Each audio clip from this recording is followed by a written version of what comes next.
El Barcelona consiguió una victoria frente al Borussia Dortmund en el mismísimo Signal Iduna Park, un escenario de los más intimidantes en Europa. Sin embargo, este encuentro dejó una sensación clara: el Dortmund regaló más de lo que el Barça ganó.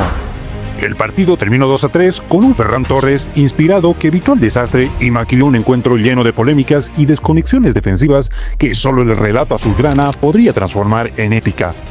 El encuentro arrancó con una anécdota insólita. La noche previa al partido, fuegos artificiales y petardos encendieron el ambiente afuera del hotel del Barcelona. Curiosamente, la víctima más visible fue un conocido reportero afín al club culé, célebre por sus exageraciones y que algunos han llegado a catalogar como el más vendehumo de los periodistas.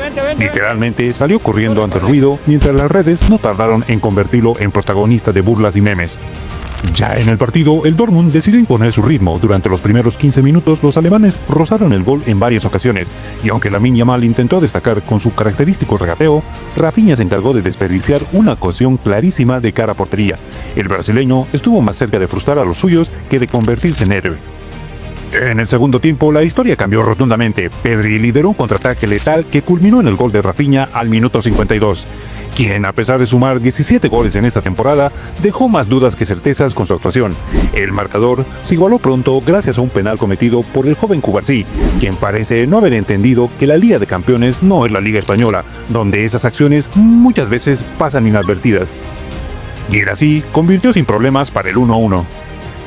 A partir de ahí, el partido se convirtió en un correcalles. Ferran Torres ingresó al campo y en apenas 4 minutos aprovechó un balón muerto en el área para anotar el segundo gol del Barcelona. Sin embargo, la defensa blaugrana volvió a mostrar su fragilidad. Una pésima salida de Íñigo Martínez permitió a Guirassy empatar nuevamente el partido. Pero el Dortmund, generoso con sus errores, dejó abierta la puerta para el 2-3 definitivo.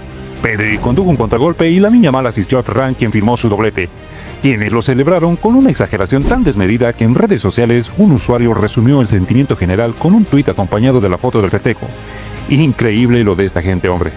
La polémica arbitral obviamente no faltó. El Dortmund reclamó un claro penalti en la primera parte por un agarrón de Íñigo Martínez en el área. El árbitro, respaldado por el VAR, decidió ignorarlo sin explicación alguna, y por si fuera poco, con amarilla para Sabitzer.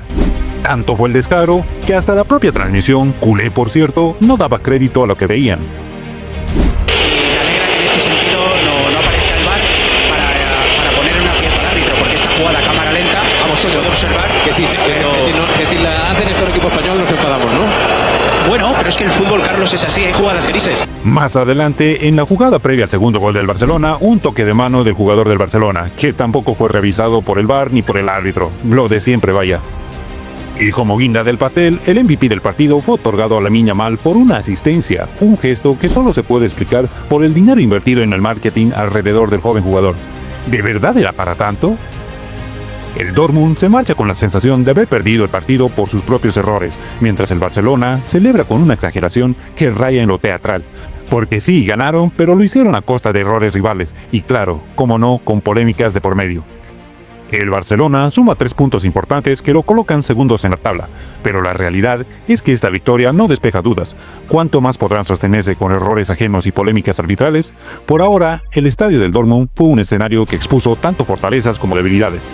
El fútbol tiene memoria, y aunque el relato intente pintar de heroísmo lo que fue un cúmulo de circunstancias, los hechos siempre hablarán más fuerte, porque al final, el marcador puede contar una historia, pero el partido cuenta otra.